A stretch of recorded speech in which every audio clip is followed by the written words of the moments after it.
আরব সাগরের নীল জলরাশির ঠিক কত গভীরে লুকিয়ে আছে দক্ষিণ এশিয়ার পরবর্তী বড় সামরিক সংঘাতের বীজ। 2026 সালের 4 জুলাই আন্তর্জাতিক গণমাধ্যমে আসা একটি খবর পুরো এশিয়ার ডিফেন্স সার্কেলে তোলপাড় সৃষ্টি করেছে। পাকিস্তান নৌবাহিনীতে যুক্ত হতে যাচ্ছে তাদের ইতিহাসের প্রথম এবং সবচেয়ে উন্নত স্টেলথ সাবমেরিন। এটি কোনো সাধারণ জলযান নয়।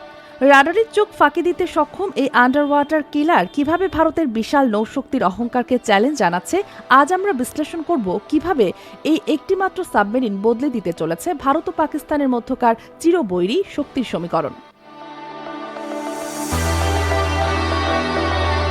চীনের প্রযুক্তিতে তৈরি এই বিশেষ সাবমেরিনটিকে বলা হচ্ছে হ্যাঙ্গর ক্লাস। এর সবচেয়ে বড় শক্তি হল এর এআইপি সিস্টেম।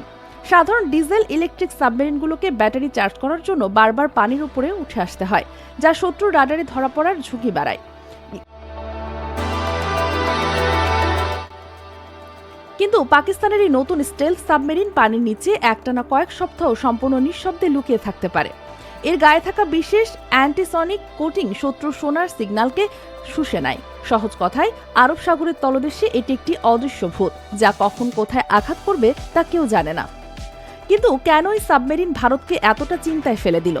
ভারতীয় নৌবাহিনী আকারে পাকিস্তানের চেয়ে বহুগুণ বড় এবং তাদের কাছে পরমাণু চালিত সাবমেরিনও রয়েছে। কিন্তু পাকিস্তানের এই নতুন 8টি স্টেলথ সাবমেরিনের বহর ভারতের জন্য একটি বড় মনস্তাত্ত্বিক চাপ, কারণ এগুলো অত্যন্ত কম খরচে তৈরি কিন্তু অত্যন্ত মারাত্মক। আরব সাগরের সরু জলসীমায় এই সাবমেরিনগুলো যদি লুকিয়ে থাকে, তবে যুদ্ধকালীন পরিস্থিতিতে ভারতের বিশাল বিমানবাহী রণতরী বা যুদ্ধজাহাজগুলো অবাধে চলাচল করতে পারবে না। এই একটি প্রযুক্তিগত আপগ্রেড ভারতের বিশাল নৌ প্রতিরক্ষা বাহিনীকে এক লহমায় ঝুঁকিতে ফেলে দিয়েছে।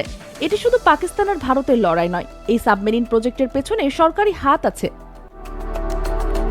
এটি শুধু পাকিস্তান আর ভারতের লড়াই নয়, এই সাবমেরিন প্রজেক্টের পেছনে সরাসরি হাত রয়েছে চীনের।